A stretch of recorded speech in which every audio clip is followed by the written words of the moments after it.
अस्सलाम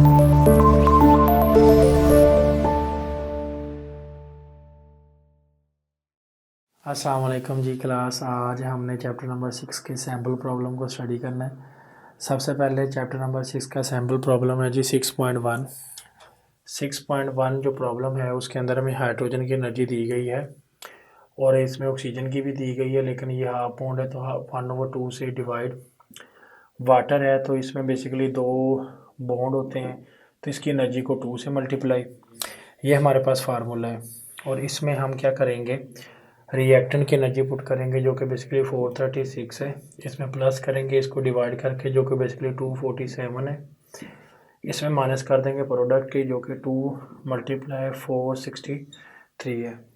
हम इसको सोल्व करेंगे तो आंसर आ जाता है -242.5 और ये रिएक्शन है वो हमारे पास कौन सा है, एक्सोथर्मिक। तो रिएक्शन तो एक्सोथर्मिक है और ये हमारे पास डेल्टा HR है जो कि एनर्जी है। तो इस तरीके से 6.1 सोल्व होती है। अस्सलाम वालेकुम क्लास। आज हमने जो स्टडी करना है वो है चैप्टर नंबर 6 का सैम्पल प्रॉब्लम 6.2। आपकी बुक में पेज नंबर 119 है जिसके अंदर लिखा हुआ है न्यूट्रलाइजेशन 100 सेंटीमीटर क्यूब। आपके पास 0.05 NaOH है, ठीक है, NaOH। और इसी तरह 25 डिग्री पे आपके पास 100 सेंटीमीटर क्यूब 0.5 HCl है और 28 डिग्री है। एंथैल्पी ऑफ न्यूट्रलाइजेशन फाइंड करें, वाटर की हीट ऑफ कैपेसिटी है।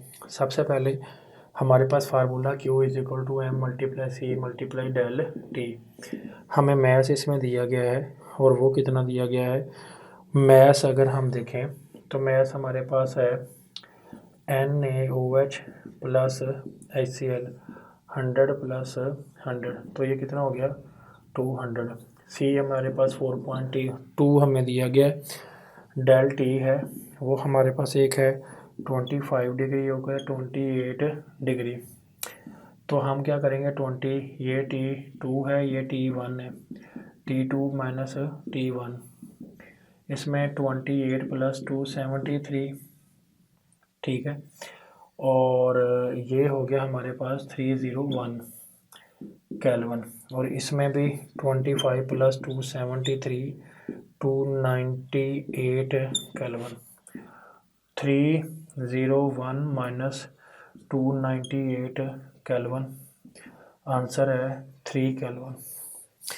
3 पॉइंट तकरीबन 5, जो कि ये 0.5 था ना तो वो ऐसे ही आ जाएगा 3.5 केल्विन। तो इसका आंसर आ गया 2.94, ठीक है। हमारे पास आंसर आ गया इसको मल्टीप्लाई करने से। अब उसने आगे अगला क्वेश्चन किया हुआ है कि N हमारे पास मोल ऑफ HCl। अब मोल ऑफ HCl कैसे मालूम करेंगे, हमारे पास इक्वेशन में दिया गया है 0.5 मोल। तो 0.5 मोल तो हमें दिए गए हैं, लेकिन यहाँ पे जो मोल है हमारे पास मोल डेसीमीटर क्यूब में है। उसके लिए मोल का फार्मूला है मोल = कंसंट्रेशन मल्टीप्लाई वॉल्यूम, ठीक है। अब मोल के लिए कंसंट्रेशन क्या है, कंसंट्रेशन है 100 / 1000, 100 सेंटीमीटर क्यूब, यानी C इज़ अ सॉल्यूशन। और सॉल्यूशन के लिए क्या होता है 100 सेंटीमीटर क्यूब को हम 1000 से डिवाइड करेंगे जो कि सॉल्यूशन बन जाएगा। और ये वॉल्यूम आ गया कंसंट्रेशन ऑफ द मोल, ठीक है। तो हम इसको 0.5 से मल्टीप्लाई कर देते हैं 0.5। तो अब इसका जो आंसर है हमारे पास N मोल का वो आ जाता है 0.05 मोल, इस तरीके से, ओके। अब अगला क्वेश्चन ये कह रहा है कि वाटर के तो ये मोल हो गए, तो इसका मतलब है कि वाटर की हीट कितनी है जी हमारे पास, जबकि ये हमारे पास जो आंसर आया है ये आया है हमारे पास Q हीट आया है, ठीक है। अब हम फार्मूले के मुताबिक डेल्टा H = Q/N, हीट कितनी है 2.94 और N है जी 0.05। तो आंसर आ गया -58.8 किलो जूल पर मोल। इस तरीके से हम इसको सोल्व करेंगे। ये हमें कैसे मिला, हमारे पास इन दोनों की कंसंट्रेशन को प्लस करने से 200 आ गया। सी हमें दिया हुआ था, डेल टी हमने निकाला केल्विन में, आंसर आ गया। इसको कैसे निकाला ये आपको बता दिया, सॉल्यूशन मोल के लिए डिवाइड किया और आंसर निकाल दिया हमने। यहाँ पे हमारी क्विक चेक 6.2 कंप्लीट हो गई। अस्सलाम वालेकुम। आज हमने सैम्पल प्रॉब्लम 6.3 करनी है, जिसमें बताया हुआ है कि कार्बन जब ऑक्सीजन से मिलके क्या बनाती है, CO2 -393। कार्बन जब हाफ ऑक्सीजन से मिलके कार्बन मोनो बनाती है, एनर्जी नहीं पता। तो जब कार्बन मोनो मज़ीद हाफ ऑक्सीजन से मिलकर कार्बन डाई बनाती है तो 283 एनर्जी है। Delta H is equal to delta H 1, ठीक है, और प्लस डेल्टा एच 2। अब इसमें ये एनर्जी टोटल है जो कि बेसिकली C+O2 से डायरेक्ट CO2 है, -393। कार्बन से अगर हाफ ऑक्सीजन डाल के कार्बन मोनो बनाए तो ये नहीं पता, प्लस डेल्टा H2 जो है इसमें हाफ ऑक्सीजन डालें तो ये हमारे पास बन जाती है कार्बन डाई, -283। तो इस पे आए -393 और +283, तो answer -110 as a delta H1। ये किसकी एनर्जी है हमारे पास, कार्बन मोनोऑक्साइड की। तीनों में से जो एनर्जी है वो 2 की दी हो तो हम तीसरे की निकाल सकते हैं, हेजिस लॉ के मुताबिक, लॉ जो हमारे पास है इसके मुताबिक हम इसको सोल्व कर सकते हैं। अस्सलाम वालेकुम क्लास। आज हमने सैम्पल प्रॉब्लम 6.4 पढ़नी है, चैप्टर नंबर 6 की, और उसके अंदर हमारे पास ये क्वेश्चन दी गई है C2H4 + HCl और आगे है C2H5Cl। इस रिएक्शन में हमें वैल्यू दी गई है जो कि बेसिकली इस रिएक्टर मालिक्यूल की हमें एनर्जी दी गई है +52.2 और HCl की है -92.3 और इसकी एनर्जी है -109। आपको पता है delta H is equal to delta H enthalpy product minus delta H reactant.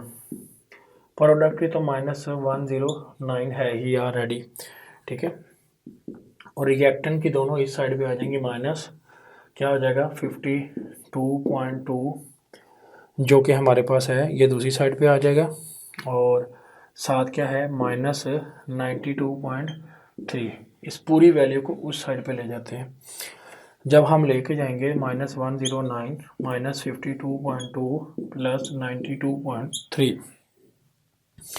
अच्छा, अब जो इसमें जो वैल्यू है, क्योंकि ये प्लस क्या कि उधर आ गया माइनस, तो ये माइनस उधर जा गया प्लस, तो माइनस माइनस ये क्या हो गया प्लस, तो ये जब माइनस प्लस से हुआ तो ये क्या हो गया माइनस। तो आंसर हमारे पास आया -68.9 किलो जूल पर मोल, ठीक है। अच्छा, अब यहाँ पे हमारे पास जो सैम्पल प्रॉब्लम है ये कंप्लीट हो गया 6.4। इसके साथ ही हम 6.4 के बाद 6.5 पढ़ेंगे। 6 चैप्टर में सैम्पल प्रॉब्लम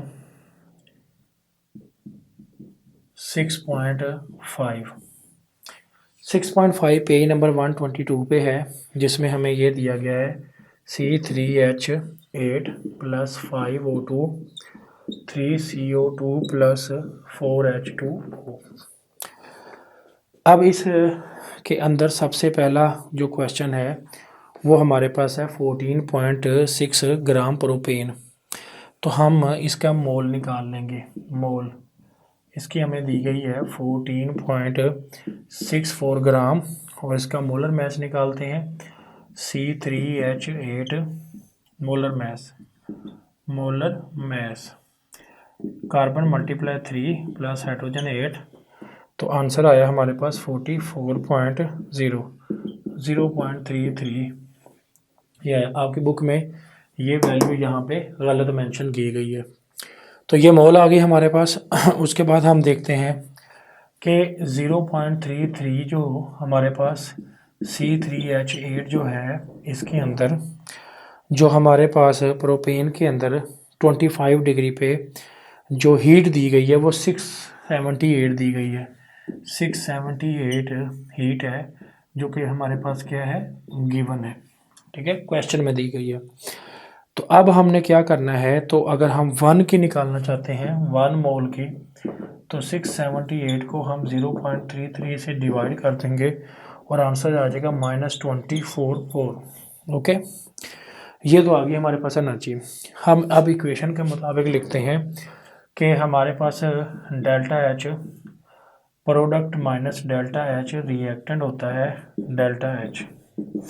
अब ये प्रोडक्ट की एनर्जी उस साइड पे जाके माइनस होगी, और वो क्या है, सबसे पहले रिएक्टेंट की 3 मल्टीप्लाई कार्बन डाइऑक्साइड है, उसकी एनर्जी है हमारे पास 393, किसकी, कार्बन डाइऑक्साइड की, तो -393 ये आ गया।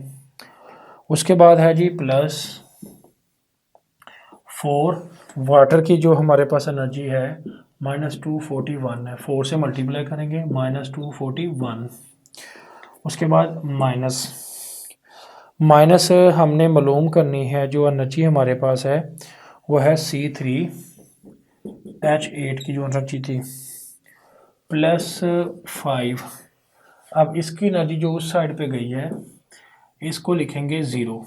ऑक्सीजन लार्ज अमाउंट में, एक्सेस अमाउंट में हम यूज़ करते हैं तो उसकी एनर्जी हम नहीं लिखते। तो इधर है हमारे पास जो माइनस ये 20 है ना, हमारे पास एनर्जी आई, जो हमारे पास इसकी एनर्जी आई है कौन सी, -2040, इधर लिख देंगे 2044, जो कि माइनस है वो प्लस में हो जाएगी। तो इसको फुल हमने जब सोल्व किया तो ये आंसर आया -104। तो ये जो एनर्जी थी वो हमने टोटल डाटा निकाली, जो कि बेसिकली कितनी थी, -2044। तो बस इसको सोल्व कर देंगे तो ये हमारे पास आंसर आ जाएगा। इस तरीके से 6.5 जो हमारे पास कंप्लीट हो जाएगी प्रोडक्ट माइनस रिएक्टेंट की एनर्जी।